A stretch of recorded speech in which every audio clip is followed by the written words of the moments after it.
Es un muy grato nuevamente estar en el aula con ustedes. Pues por ahí pues esperaba pues que ya esta semana se incorporara Lick Marlon, pero él me comentaba que el día miércoles ya está aquí con ustedes. Así es que la espera ya al fin termina. Ya el día de hoy pues yo concluyo los temas con ustedes y luego él avanza ya enfilando para los exámenes del primer parcial. Entonces, gracias ahí por estar atentos a la comunicación, gracias por estar aquí en la clase. Pues quiero comentarles que pues vamos a continuar viendo este documento. Al finalizarlo, yo tengo entendido pues que ya con esta es la tercera clase, ya usted pues ya tuvo tiempo de verlo, analizarlo, y vamos a entrar de lleno, por favor, con los principios, los conceptos. El concepto general ya lo tenemos, ya sabemos en su momento, ahorita se los amplío, ya lo pueden ver mejor, ¿verdad? En este sentido, pues los principios pues ya entendimos que son fundamentales para el desarrollo del planteamiento del conflicto colectivo. Si en su momento pues estuvimos analizando la semana pasada el interponer en la vía directa, finalizar la vía directa por medio del cual estamos iniciando ese conflicto colectivo, pero pues transcurridos los 30 días y no hubo ningún acuerdo entre las partes. En este sentido, pues ya buscamos el poder iniciar un proceso. Para iniciar un proceso, pues necesitamos estos principios tan importantes para el desarrollo del mismo proceso en la vía judicial. Entonces, serán estos principios procesales que le van a dar la agilidad al proceso. Vamos operando. Y el principio protectorio tutelar de los trabajadores. Al leer este principio y analizar el contenido que tenemos ya durante nuestra Constitución y los considerandos del Código de Trabajo, por favor, ¿cuál es la definición que usted daría con relación a este principio protector o tutelar para los trabajadores?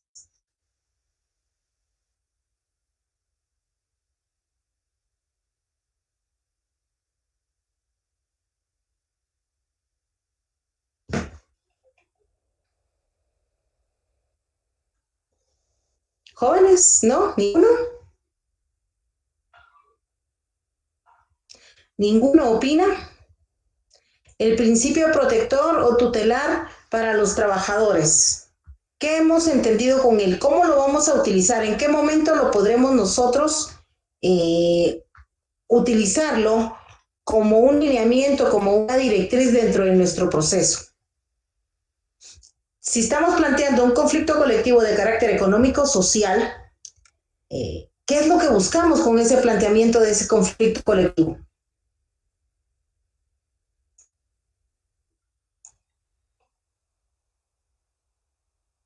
¿Será que estoy solita acá? Hay 17 personas, hay 21 participantes. Sí, los escucho. ¿Quién se conectó? Que no se violen nuestros derechos como trabajadores, licenciada, y que se respeten los mismos. Gracias, Donado. Licenciada, también creo que se basa en compensar la desigualdad que existe a veces entre patronos y trabajadores, ya que pues ellos son los dueños del capital, y tratar de compensar esa desigualdad, ¿verdad? Licenciada, yo considero que dicho principio fue creado con la finalidad, aparte de defender todo derecho del trabajador, también velar por el cumplimiento estricto de las leyes que figuran para la solución de este tipo de procesos. Sí, en efecto, todo lo que ustedes mencionan tiene mucho fundamento legal, pero recordemos que ese principio protector tutelar de los trabajadores, siempre estos principios lo que nos busca es buscar más allá de lo que ya tenemos, proteger lo que tenemos, pero superar esas garantías mínimas. Por eso es el planteamiento de un conflicto colectivo o bien un pliego de posiciones, porque en el Código de Trabajo todas estas normas que van a proteger nuestro salario, van a proteger nuestra estabilidad laboral, van a proteger ese contrato de trabajo, todas las instituciones de derecho al trabajo que ahí se encuentran, su indemnización, su tiempo, incluso un debido proceso disciplinario, que es tan importante para que no se violenten los procedimientos y que si en algún momento usted comete alguna falta, pues haya un procedimiento en el cual se determine si en efecto es usted el que cometió esa falta y pues obviamente será sancionado por la misma, pero no al primer momento que se comete una falta, inmediatamente es despedido. Entonces, incluso esos procedimientos disciplinarios deben estar ordenados, aunque en el Código de Trabajo, como usted bien lo sabe, ya aparecen ahí todas estas normas, pero buscamos a través de un conflicto colectivo superar las mismas. Entonces, este principio protector tutelar de los trabajadores implica, dice, amplios poderes directivos que tiene el juzgador. ¿Por qué el juzgador? Ya alguien lo decía ahorita en la clase.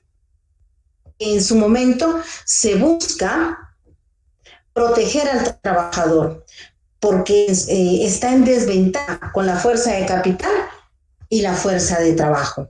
Entonces manda a corregir omisiones y deficiencias.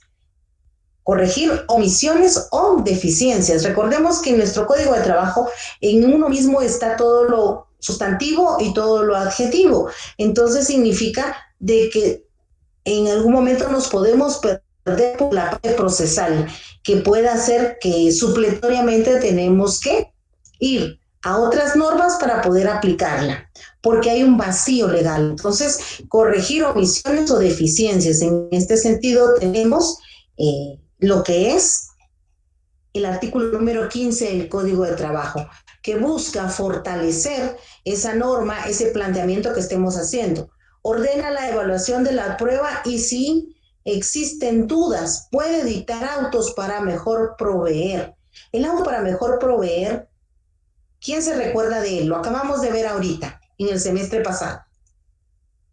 ¿De quién es la potestad de poder dictar un auto para mejor proveer? ¿Y cuál es el fin del mismo?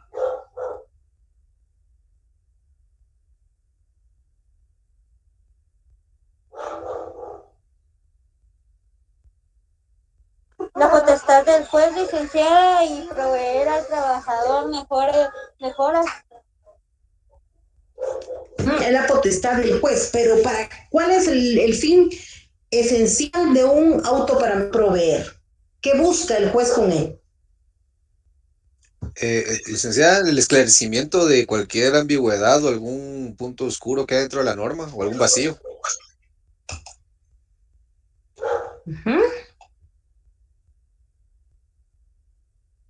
Dentro de la norma o dentro de los medios de prueba o dentro de los alegatos que se estén presentando.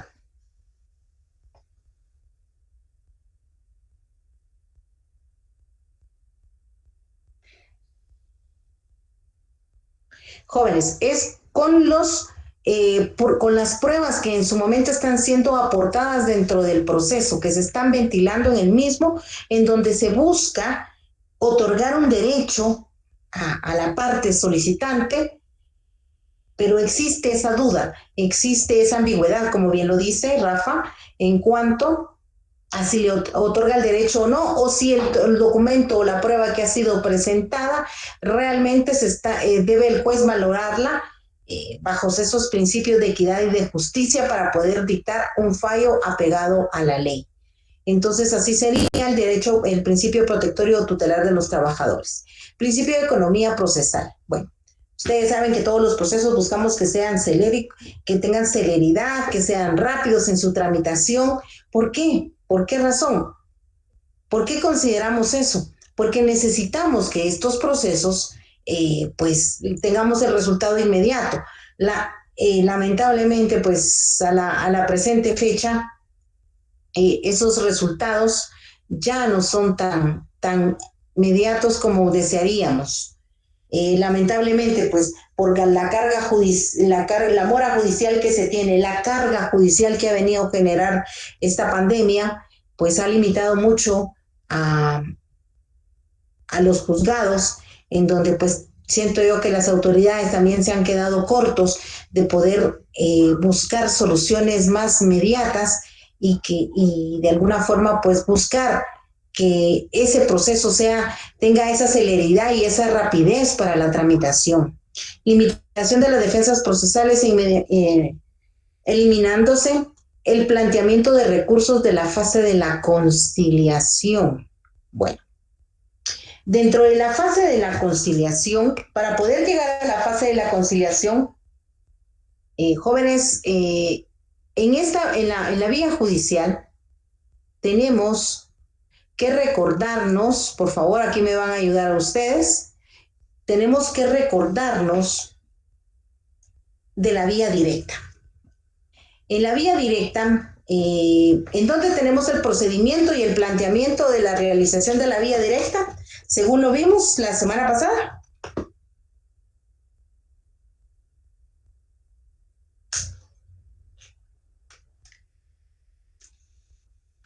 Buenas tardes, licenciada. En este caso sería la solución del conflicto entre los trabajadores y el patrono.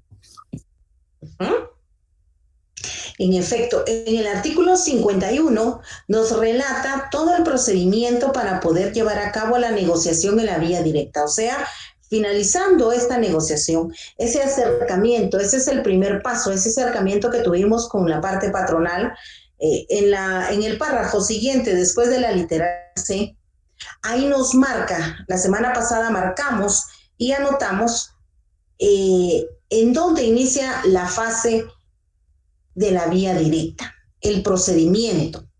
Entonces, lo tenemos en este párrafo, seguido después del inciso C, en donde aparece que al finalizar los 30 días vamos a iniciar el proceso judicial. ¿Lo realizará el sindicato o lo realizará el patrono? ¿Quién considera usted? ¿Qué dice la ley? ¿Será que solamente le otorga el derecho a uno o a ambas partes? A ambas partes, licenciada, pero siempre lo va a iniciar la parte afectada, en este caso los trabajadores, el sindicato. Así es. La ley le da a las dos partes, transcurridos los 30 días, y no hay ninguna situación de arreglo en la vía directa, permite que iniciemos ya un procedimiento en la vía judicial. Para iniciar ese procedimiento en la vía judicial, entonces, ¿a qué artículo nos vamos? Al artículo 300.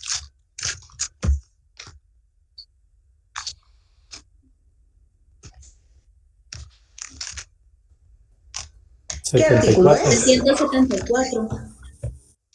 374. Vamos a ver si es cierto que en el artículo 374 iniciamos el procedimiento. En el artículo 374, pues aquí tenemos la parte principal. La primera, dice artículo 374, párrafo 1, pues nos habla de la forma como nos vamos a organizar para poder hacer ese planteamiento. Y finalizada la vía directa, pues vamos a iniciar, aquí nos habla desde el arreglo directo, artículo 374, pero en el artículo 378, por favor, artículo 378, ahí inicia el procedimiento en la vía judicial, en el artículo 378. Y es con la presentación del memorial que tiene la demanda del conflicto colectivo, el planteamiento de ese conflicto colectivo que busca que un tribunal, un juzgado, conozca el proceso, ya que en la vía directa, lamentablemente, no se pudo llegar a ningún arreglo. Entonces, en el artículo 378 tenemos y nos manda e indica que una de las dos partes puede presentar su conflicto colectivo y el juez dictará la primera resolución de trámite en donde especifique y bien, recuerde, manda a emplazar a las partes. Esto lo tenemos en el artículo 379. En el artículo 379 encontramos esa resolución. ¿Qué tiene que ver con el conflicto de economía procesal? pues tiene que ver mucho. Déjeme decirle que aquí dice, limitación y defensas procesales, eliminándose el planteamiento de recursos en la fase de conciliación.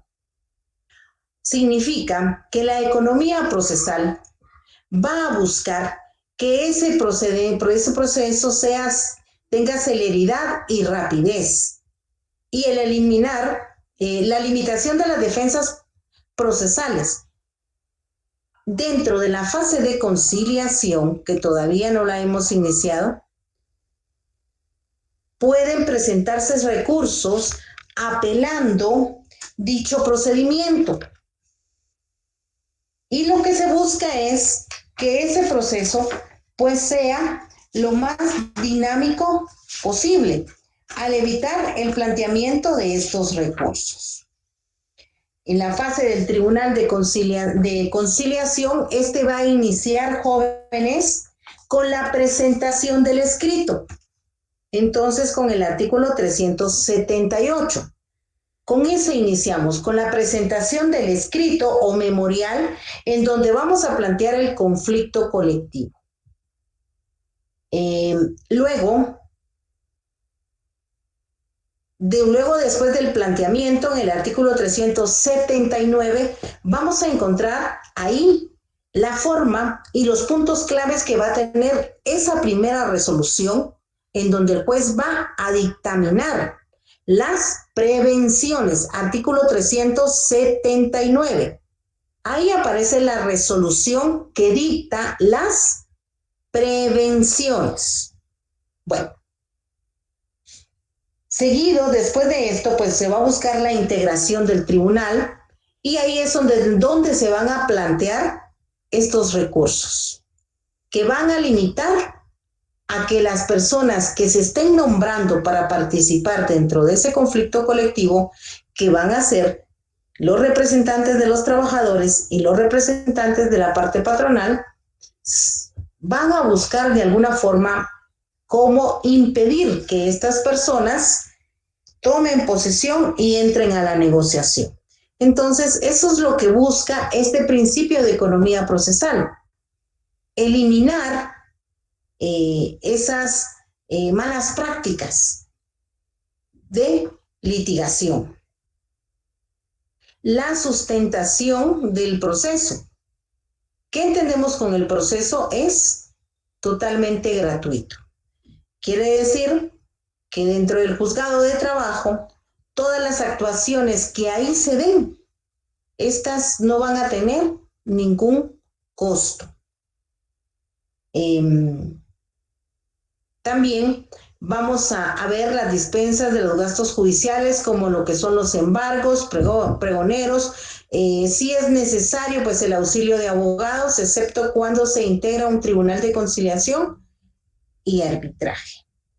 En este sentido, pues sí van a haber algunos gastos que se van a generar dentro del desarrollo del conflicto colectivo,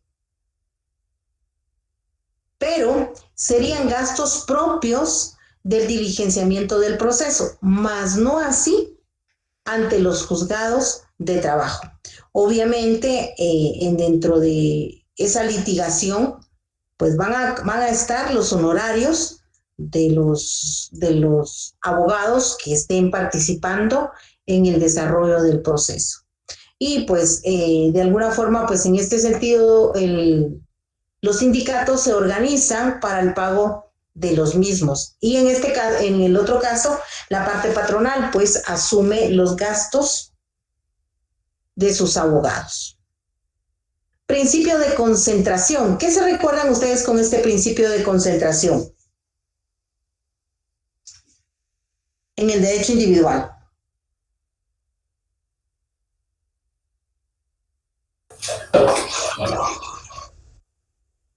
¿Qué se recuerdan? ¿Qué significa el principio de concentración? Buenas tardes, licenciada. Pues yo lo que me recuerdo es que en donde se concentra la función de prácticamente para resolver conflictos está en los órganos jurisdiccionales de básicamente de los laborales, ¿verdad? Que se centraliza todo en el sistema de justicia laboral. Muy bien, Edwin. Ahí me estás hablando de la privación de la jurisdicción. O sea, el derecho al trabajo tiene su jurisdicción privativa. Solo los jueces de trabajo pueden conocer sus asuntos. El principio de concentración busca que la menor cantidad de actos procesales se realicen dentro de un número menor de audiencias, perdón, la mayor cantidad de actos procesales, ya lo dije al revés, se realicen dentro del menor número de audiencias. Déjenme contarles que cada una de las fases, la fase de conciliación, se va a desarrollar dentro de un plazo determinado. Ustedes saben por qué todos los días y horas son hábiles dentro de los procesos, conflictos y amparos. ¿Por qué se maneja ese concepto?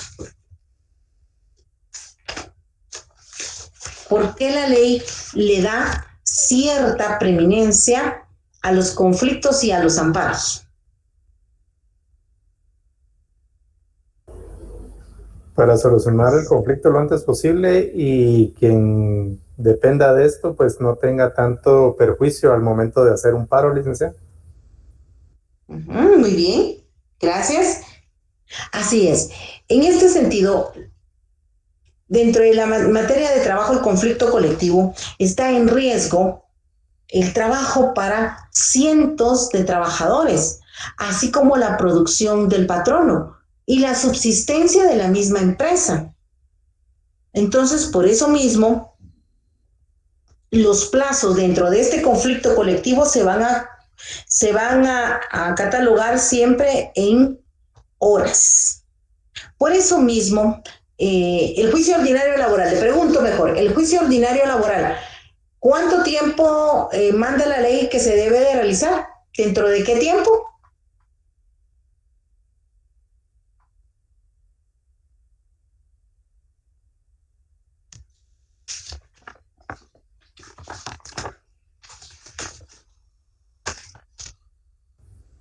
¿Son 3 días, licenciado? El juicio ordinario laboral, ¿dentro de qué plazo se tiene que realizar?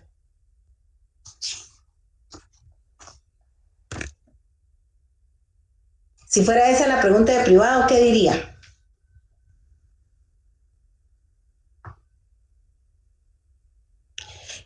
El plazo, el juicio ordinario laboral tiene una serie de etapas en donde hay procesos y procedimientos. Y en cada una de esas etapas se van dando días. Pero en términos generales, el proceso, juicio ordinario laboral, no tiene una duración establecida. Cada etapa que se va dando dentro del proceso, en algunos momentos sí tiene un tiempo para realizarse, como nos lo manda la ley. Pero específicamente aquí, dentro del conflicto colectivo, en la primera fase, que es el Tribunal de Conciliación, sí hay un plazo muy específico, que es de 15 días. Dentro de ese plazo de 15 días hábiles, ahí se tiene que realizar toda la conciliación.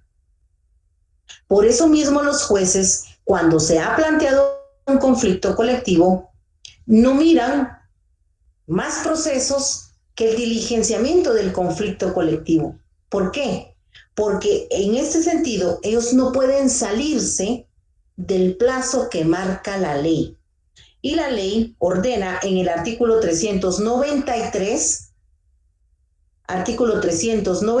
de su Código de Trabajo, la fecha, la cantidad de días que se tiene que realizar esa fase de conciliación. O sea, reunir a las partes, llegar a un acuerdo y pues escuchar a ambas partes y luego el tribunal pues presentar sus consideraciones con respecto a lo que ha analizado del caso. Entonces, se va a llevar a cabo dentro de 15 días. Las otras fases, como es la declaratoria de justicia o injusticia de la huelga,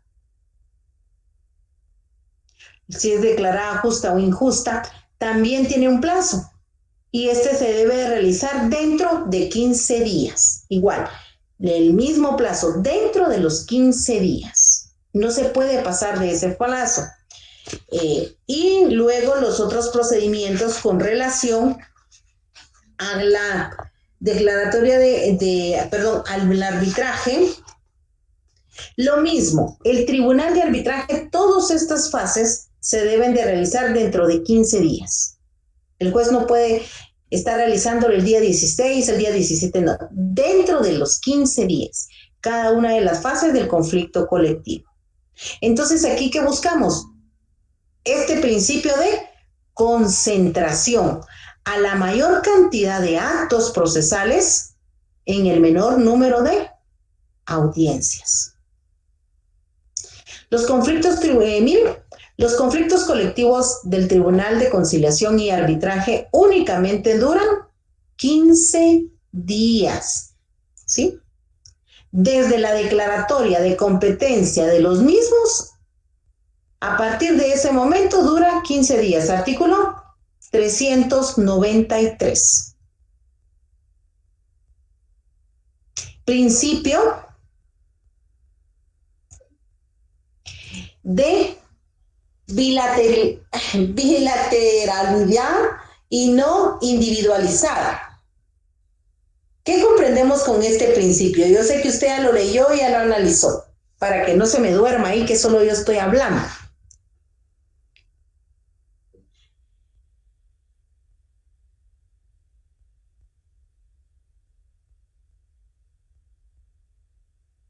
¿Qué es el principio de bilateralidad? Ay, se me enreda la lengua. Bilateralidad y individualidad.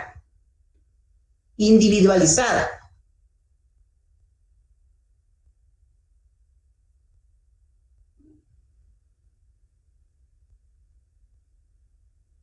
Licenciada, que una de las partes que representa tanto al área patronal como al área de los trabajadores sea representada por una sola persona en virtud que no pudiesen asistir la cantidad de interesados.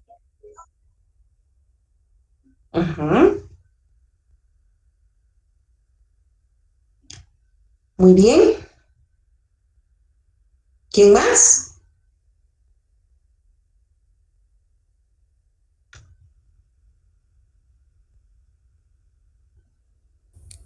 Siempre deben de haber dos partes, licenciada. Así es. En efecto, los dos compañeros que acaban de hablar ahorita es muy cierto. Deben de haber dos partes. Siempre tienen que estar representadas esas dos partes. ¿Cómo se representan dentro de un conflicto colectivo las partes? ¿Qué dice el artículo 374?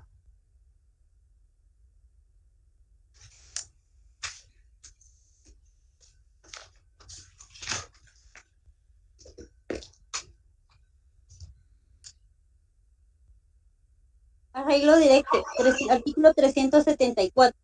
Patronos y trabajadores tratarán de resolver sus diferencias por medio del arreglo directo, con la sola intervención de ellos o con la de cualesquiera otros amigables componedores.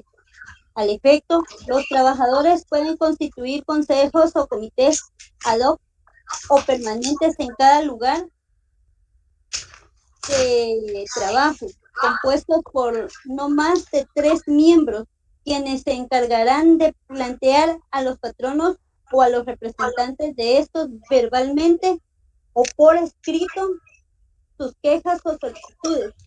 Dichos consejos o comités harán siempre sus gestiones en forma atenta y cuando así procediere, el patrono o sus representantes no pueden negarse a recibirlos a la mayor brevedad que les sea posible. Gracias. Significa que si fuera en esta situación un comité ad hoc, necesitamos esos 3 miembros que van a representar a la colectividad.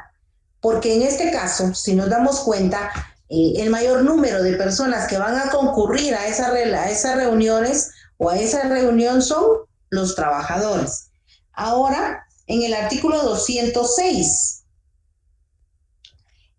En el artículo 206 encontramos lo que son los sindicatos.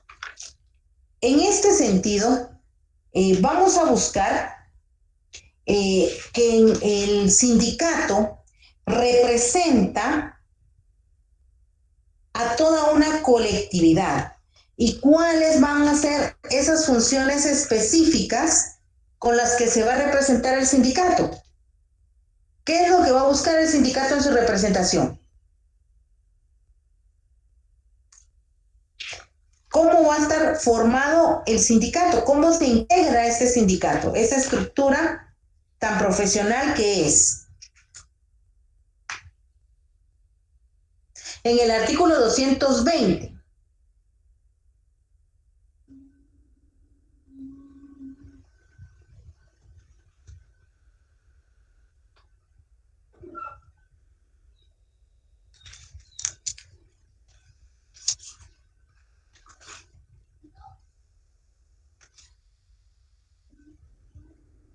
¿Por qué comités está representado el sindicato? ¿Cómo es que se integra? ¿Cuáles son esos órganos que forman al sindicato?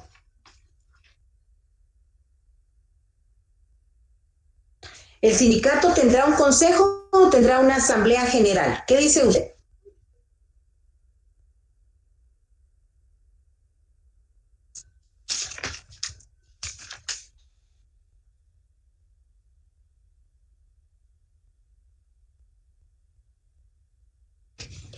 Los órganos del sindicato jóvenes, por favor, ahí búsquenlos y anótenlos. Se los voy a dar para que después lo busque.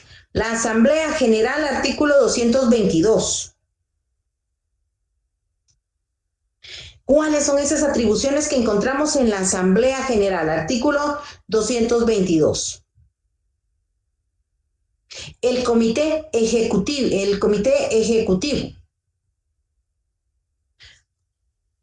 Artículo 223.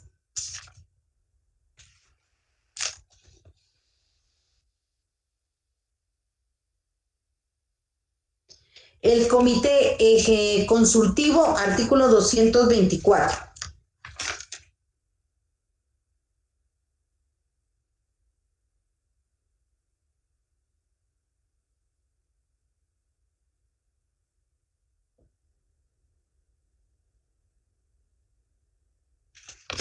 Denle una leidita, por favor, a esta parte para que usted sepa cuáles van a ser esas funciones específicas que en su momento van a tener como representantes de los trabajadores ante el órgano jurisdiccional.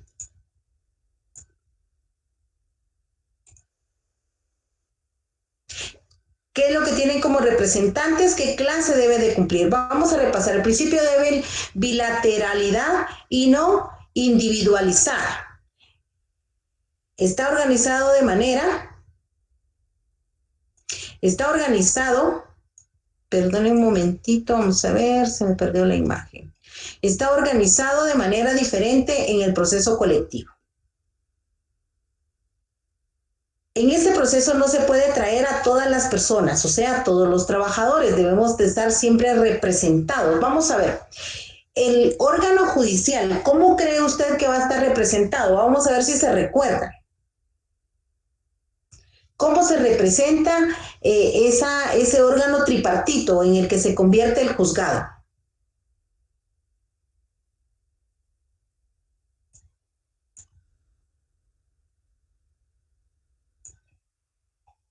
Jóvenes, en su momento, cuando tengamos la representación del trabajador y la representación de la parte patronal, se van a integrar con el juez. Ellos tres se les conocerá que es el tribunal. Ellos serán el tribunal del juzgado. Entonces, ahí vamos a encontrar también esa representación, cómo va a estar organizado el juzgado de manera diferente para poder trabajar el conflicto colectivo, ¿sí? Siguiente, se estructura un modelo particular para que aparezcan fenómenos diferenciados de legitimación, representación o solo legitimación. Recuerden, dentro que se esté ventilando un conflicto colectivo, vamos a encontrar esa representación que tiene que tener cada órgano, esa representación legal que va a tener la parte patronal para estar ahí dentro de ese conflicto colectivo y la parte de los trabajadores para poder estar dentro del diligenciamiento del proceso. Deben estar legitimados para poder comparecer. El representante de la clase debe cumplir con ciertos requisitos esenciales, ya que la representación del proceso colectivo se cubre por la legitimación. En efecto, si el representante legal de cualquiera de las partes tiene que estar con cierta legitimación para poder estar presente en ese conflicto colectivo, para poder tener esa legitimidad, para poder actuar, para poder tomar decisiones. Entonces, por eso mismo, pues se debe de acreditar la personalidad, la personería y obviamente la representación en donde él tenga la capacidad para negociar ese conflicto colectivo, ya sea la parte patronal o la parte trabajadora, ¿sí? Principio de necesidad. Ese principio específicamente se deriva de varios principios generales, tal como la igualdad y la economía. ¿Qué comprenden ustedes con este principio de necesidad? ¿Qué consideran ustedes?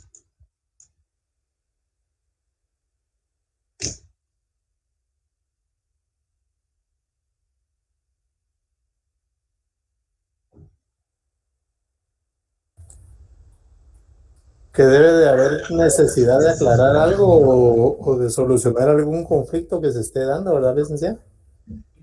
Muy bien. Debe existir igualdad, dice. Igualdad y economía. Economía significa la economía procesal, porque entre menos nos tardemos dentro del conflicto colectivo, pues más rápido lo vamos a solucionar y obviamente el ritmo general de la entidad va a continuar. En los casos de intereses difusos, dice, aparece el proceso colectivo como un camino que no se puede escapar.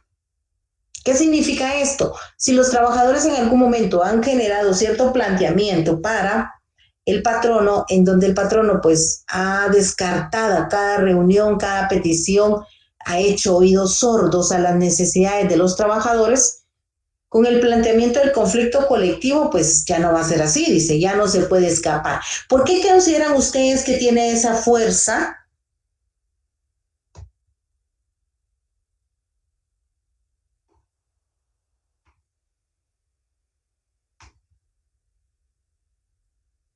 Esa fuerza que tiene el proceso colectivo para sujetar a ambas partes a un proceso. Vamos, jóvenes, vamos, vamos.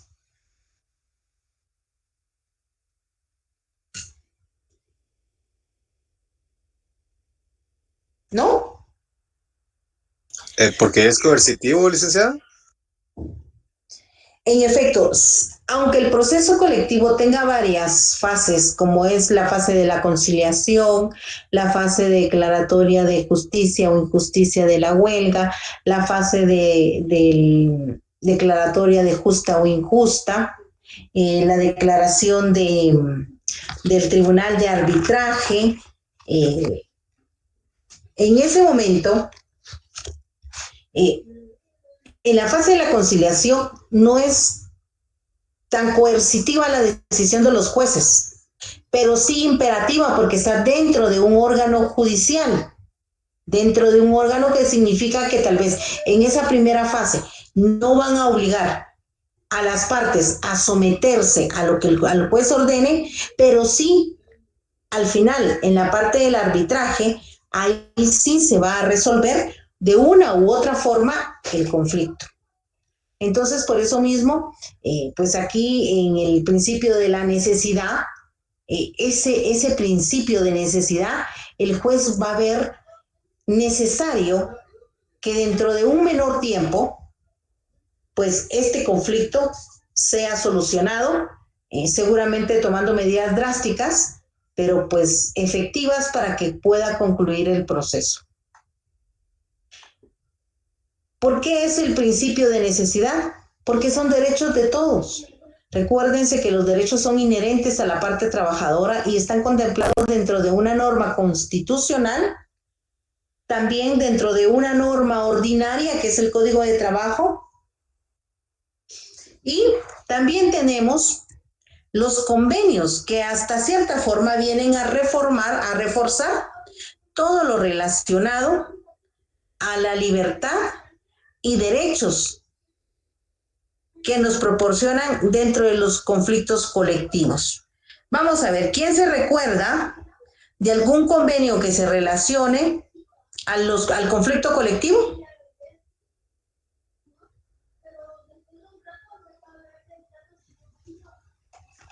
¿Qué dicen ustedes? Vamos a ver, ¿de qué se recuerda?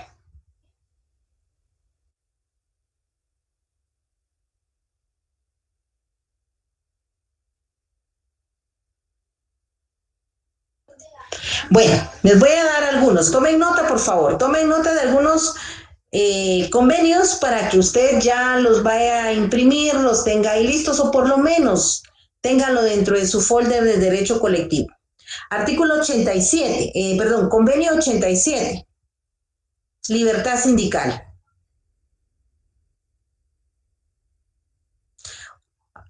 Convenio 98, el derecho al derecho a la sindicalización y negociación colectiva. Convenio 29, habla sobre el trabajo forzoso.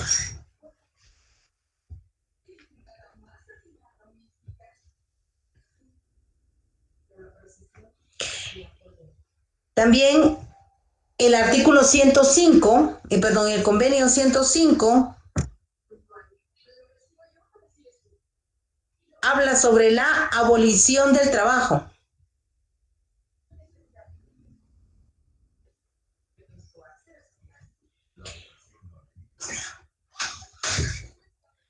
Convenio 138, sobre la edad mínima para poder trabajar. 182, sobre las peores formas del trabajo.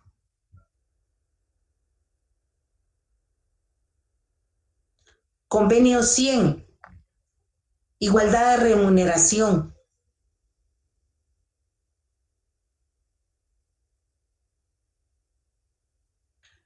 Convenio 111,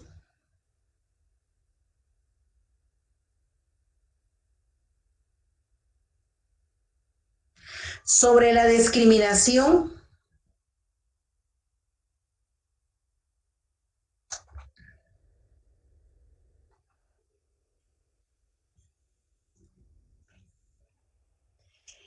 estos convenios van a venir a fortalecer lo que ya aparece constituido, ya aparece ya plasmado en nuestras normas, pero son derechos de todos que vienen a fortalecer ese principio de necesidad con el que se va a proyectar posiblemente ese pacto colectivo, ese proyecto de pacto colectivo que usted está redactando. Tenga presente todos esos convenios que van a venir a fortalecer esas peticiones. ¿Y por qué se los doy? No nos alejemos de vista. Voy a regresar un momento. ¿Qué estamos viendo? ¿Qué son? Principios, ¿sí? ¿Qué son los principios? Son lineamientos, matrices, dentro de las cuales han de desarrollarse las instituciones del derecho del trabajo. En su acepción filosófica son las máximas verdades universales del derecho que han servido para orientar la misma ley. ¿Cómo estamos? Por favor, si alguien se quedó, me dice. ¿Cómo estamos acá? ¿Estamos bien o ya nos perdimos? Voy a hacer una pausa de 1 minuto para que me digan. ¿Cómo estamos? ¿Entienden el concepto? ¿El por qué citamos a los convenios dentro de este principio de necesidad? Sí, licenciada. Estamos bien. ¿Sí? Ok. Sí, licenciada. Muy bien, gracias.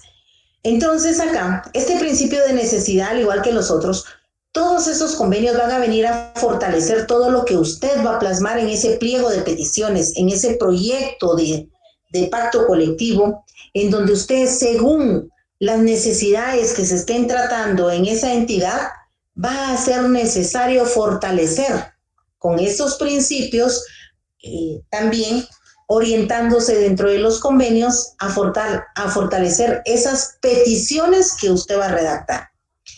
Principio de indeterminación y presentación adecuada. ¿Qué consideran ustedes que significa este principio?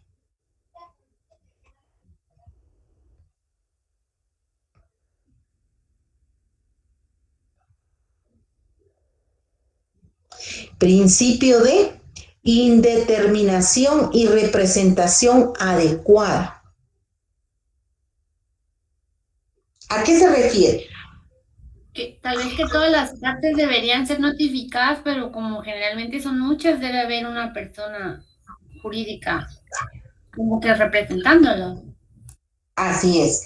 Al momento del acto de la notificación, imaginémonos que se planteó un conflicto colectivo y dentro de ese conflicto colectivo hay 500 trabajadores que están participando en él.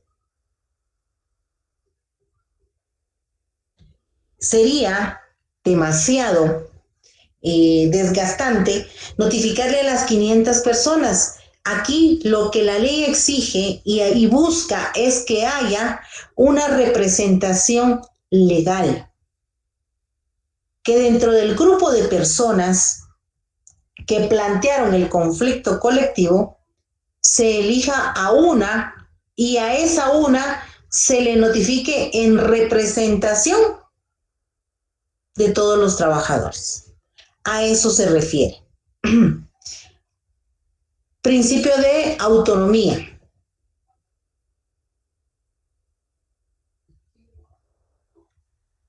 ¿Qué consideran ustedes? ¿Qué es el principio de autonomía dentro del conflicto colectivo?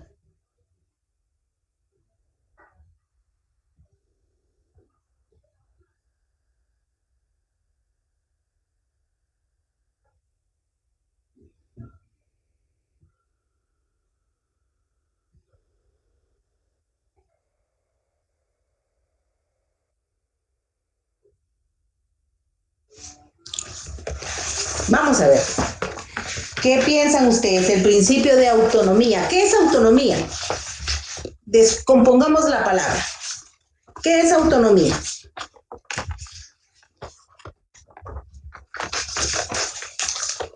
La capacidad de hacer algo por su propia cuenta, licenciado. Muy bien, ajá, muy buena definición. ¿Quién más? ¿Qué es autonomía para usted? Según sus propios criterios. Aplicar sus propios criterios, actuar con sus propios criterios. Dime, Carla, creo que ibas a hablar. Sí, también es como que independencia de la opinión y de los criterios, no dependen de otros. Exacto.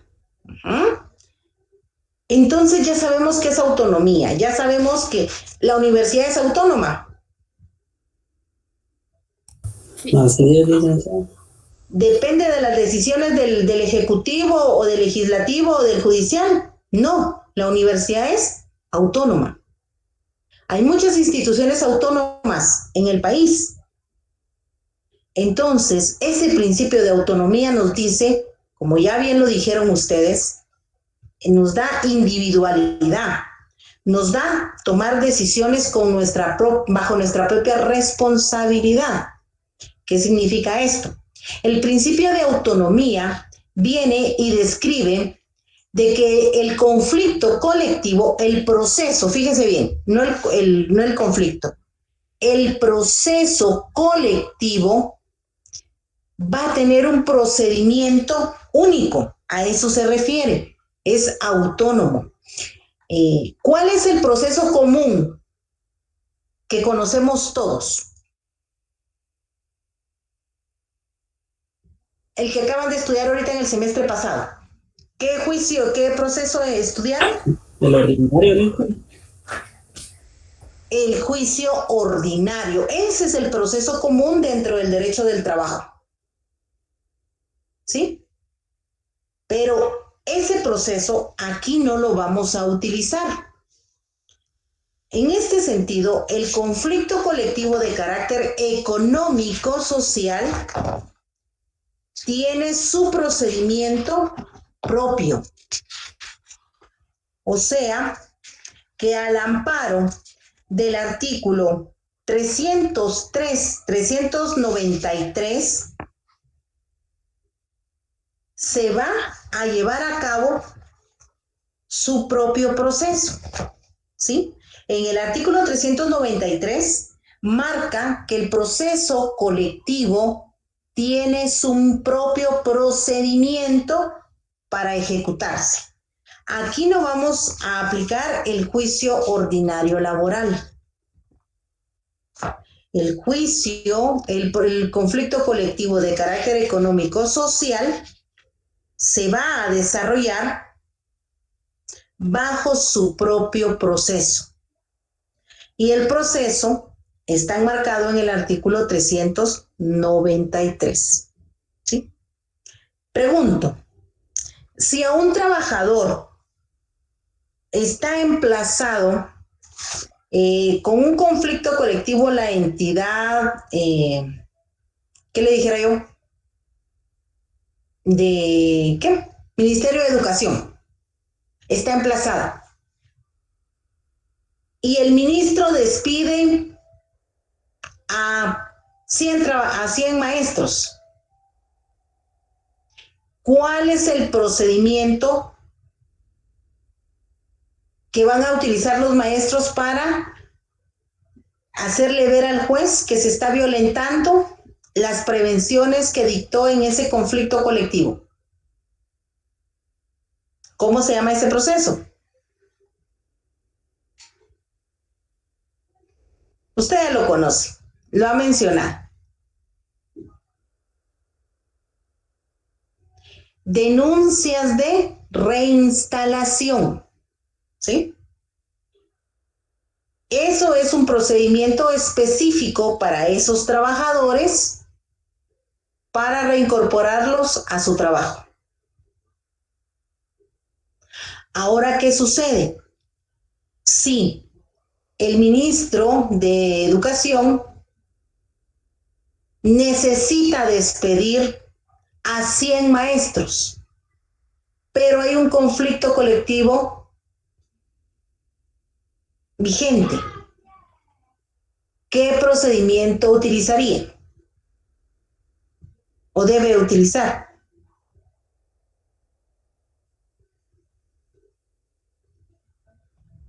¿Nadie? Bueno, el procedimiento se llama incidente de terminación de contrato. Incidente de terminación de contrato.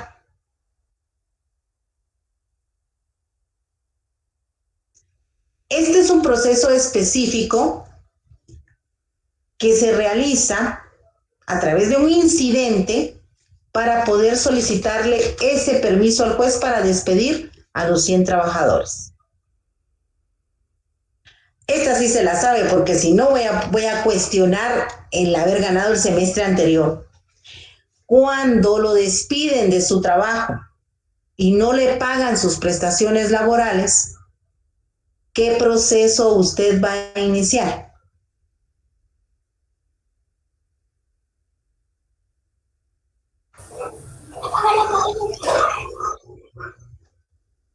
Por favor. Un proceso ordinario, Linda. Ordinario laboral. Gracias. ¿Salvaste la noche, Edwin? Pues espero, Linda. proceso ordinario laboral, porque usted va a pedir sus prestaciones laborales, entonces hay un procedimiento específico que es el juicio ordinario laboral, ¿sí? Entonces, si ya con estos ejemplos vemos que cada procedimiento tiene un proceso específico. En este sentido, el conflicto colectivo se le denomina que tiene un proceso esencialmente, es un procedimiento esencialmente diferente. Entonces, en el artículo 393, ahí aparece que el conflicto colectivo de carácter económico social se va a realizar en un procedimiento específico. Por favor, anote ahí porque cuando le pregunte su catedrático en el examen le va a indicar cuál es la vía procesal para ejecutar el conflicto colectivo de carácter económico social. ¿Qué le va a responder usted?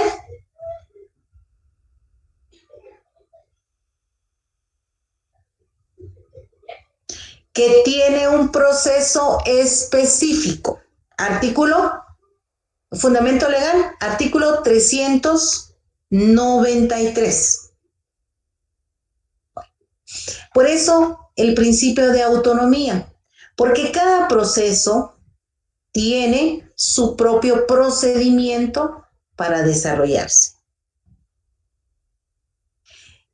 El principio de autonomía también indica que como tiene sus propios procedimientos, tiene sus propias características, siendo principios importantes para el desarrollo del mismo, ¿sí? Un principio importante es que es la autonomía, porque tiene sus propios procesos y procedimientos, así como sus características que lo individualizan. ¿Cómo estamos acá? ¿Bien? Si alguien se quedó, interrúmpanme, por favor.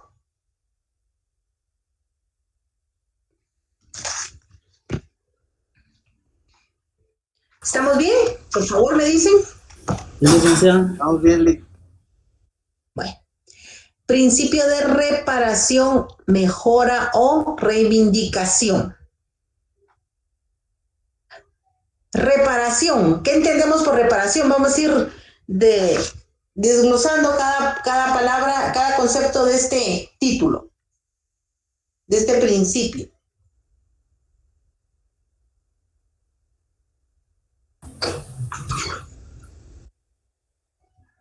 Reparar algún daño que se haya vulnerado algún derecho. Exacto, repararlo, mejorarlo, ¿sí? Repararlo, se causó un daño, pero lo vamos a reparar. La mejora, lo mismo, buscamos mejorar esas condiciones mínimas que los trabajadores tienen. Si los trabajadores de vez en cuando gozan su periodo vacacional, vamos a buscar que sí se respete su periodo vacacional, pero que incluso que tenga mejoras, que en lugar que descansen 15 días hábiles, como lo establece el Código de Trabajo, descansen 20 días hábiles. Estamos reparando porque estamos viendo de que ese derecho que se tiene ya ganado como una garantía mínima de tener vacaciones, pero no se le dan al trabajador, no se le cumplen, pero con el planteamiento que hacemos también estamos buscando la mejora. Reivindicación, reivindicarnos, buscar que este derecho sea respetado. Y si está dentro de un pacto colectivo, ese pacto colectivo se convierte en una ley profesional y eso se convierte en mejoras para los trabajadores. Ahora la pregunta que usted ya sabe, usted ya tiene esa respuesta. ¿Los intereses son individuales homogéneos o van para una colectividad?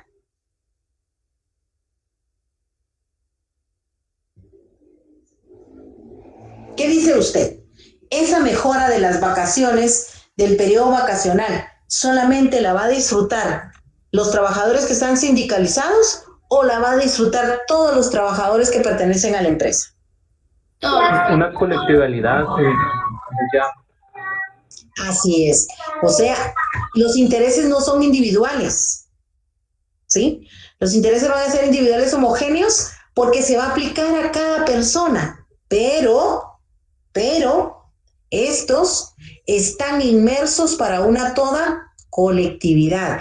Si 100 trabajadores plantearon el conflicto colectivo, pero hay 600 trabajadores en la empresa, todos los trabajadores van a tener este derecho ganado.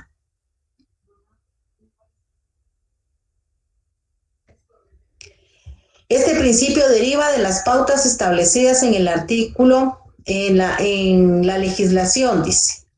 Artículo 106 de la Constitución. Se recuerda que se lo di para que usted lo leyera, que ahí está una de nuestras garantías inherentes titular para los trabajadores, ¿verdad? Si quien no lo tiene, pues tenga la amabilidad de ir al artículo 106 de su Constitución y léalo, por favor. Bueno. En este sentido, las clases, dice, hay clases de reparación integral. Estamos hablando, hace un momento hablábamos de las reinstalaciones. ¿Qué es una reinstalación en términos del conflicto colectivo?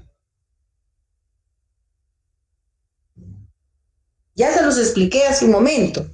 Que los empleados que hayan sido removidos de su puesto regresen a estos. En efecto, gracias. Significa, y dentro de ese pacto colectivo va a quedar establecido esa protección para los trabajadores. No obstante, el Código de Trabajo ya lo tiene, pero el pacto colectivo va a buscar que se respeten esos derechos. ¿Qué significa volver a la situación al momento anterior? Una reinstalación. Recuérdese que cuando el juez ordena la reinstalación de los trabajadores, él no va a entrar a prejuzgar por qué se despidió al trabajador. No. Lo que él busca es que el patrono respete esa resolución en donde se dictaron las prevenciones y se le ordenó a la parte patronal respetar mientras dure el proceso, y también se le ordenó a los trabajadores no causar daños mientras dure el proceso. ¿Sí? Es una situación recíproca que usted como abogado laboralista, experto en materia colectiva, debe de tener contenidas a las masas, debe de tenerlas orientadas al cumplimiento de la ley. La reparación pecuniaria. Hay una recuperación integral y pecuniaria. La integral, pues, que buscamos que se restablezca al trabajador en su puesto de trabajo. Pero también la pecuniaria viene a que el empleador debe de pagar los salarios dejados de percibir a los trabajadores. Porque si en su momento no se siguió un debido proceso, y aparte de esto, déjenme contarle que el empleador también tiene que pagar una multa por haber desobedecido una orden judicial. Entonces, mucho cuidado con el asesoramiento que usted vaya a dar. Principio de impulso procesal o de oficio.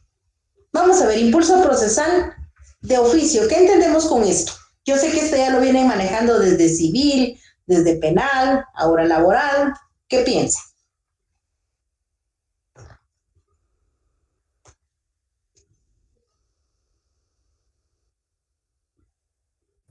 Que una vez se haya presentado la denuncia, todo el proceso debe seguir su marcha sin que las partes pongan peticiones o hagan alguna cosa adicional.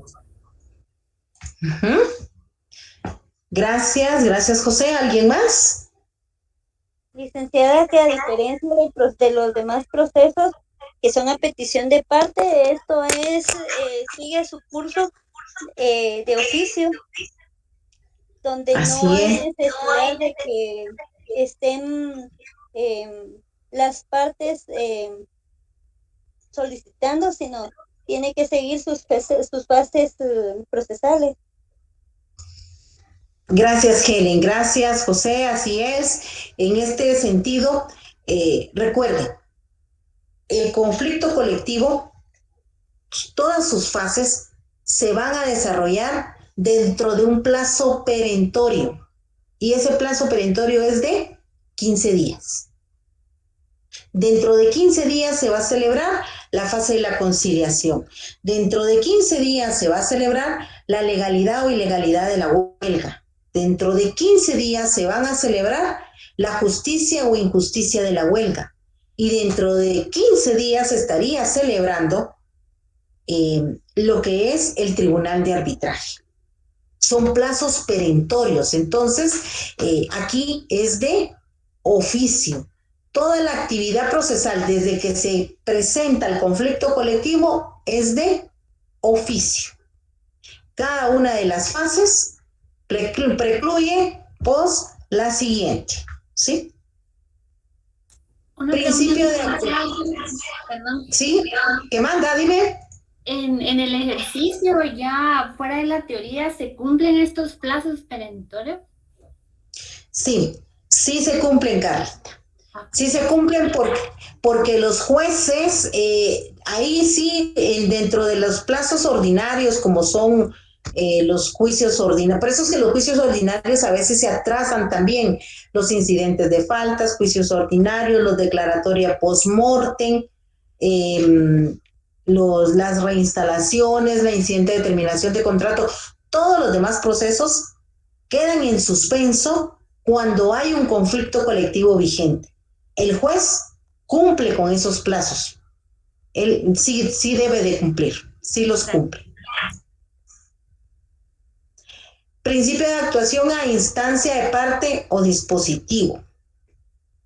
Principio de actuación a instancia de parte. ¿Quiénes son las partes que pueden solicitar que ese proceso esté ejecutándose?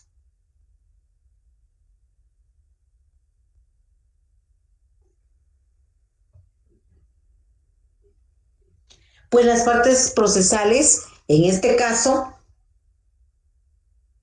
envueltas en este conflicto colectivo, que recordemos que tenemos la parte patronal y la parte trabajadora. Según el artículo 51, que nos ordena que una vez concluidos los 30 días, no queda más que iniciar cualquiera de las dos partes puede ir a presentar el conflicto colectivo a un órgano jurisdiccional competente. En este sentido, los tribunales de conciliación y arbitraje solo podrán iniciar sus procedimientos mediante una presentación de demanda respectiva. ¿Sí? Significa, jóvenes, que si el conflicto colectivo durante la vía directa no se solucionó, para poder conocerlo un juez y poder diligenciar este proceso y resolver este conflicto colectivo, es necesario presentar la demanda respectiva, o sea, un memorial de demanda en donde se presente el conflicto colectivo. ¿Se acuerdan de la jurisdicción privativa? ¿Será que la demanda, el conflicto colectivo lo podrán ir a presentar al juzgado civil, al juzgado penal, contencioso administrativo? Pregunto.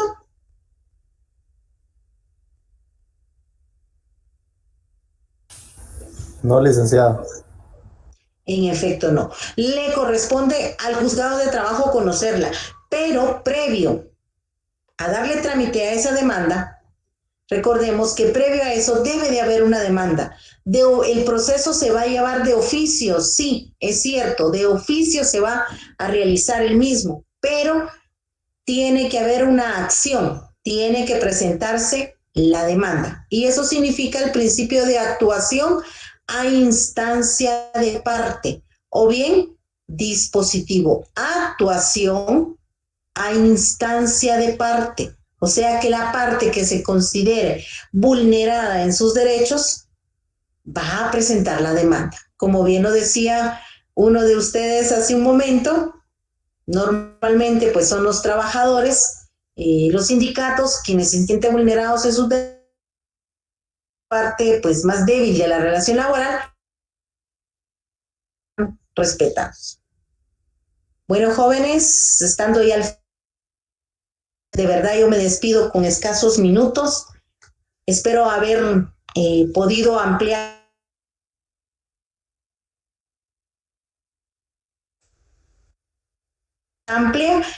retroalimentar, por favor, ya lo leímos, ya lo vimos. Dele una leidita más para que así cuando el licenciado retome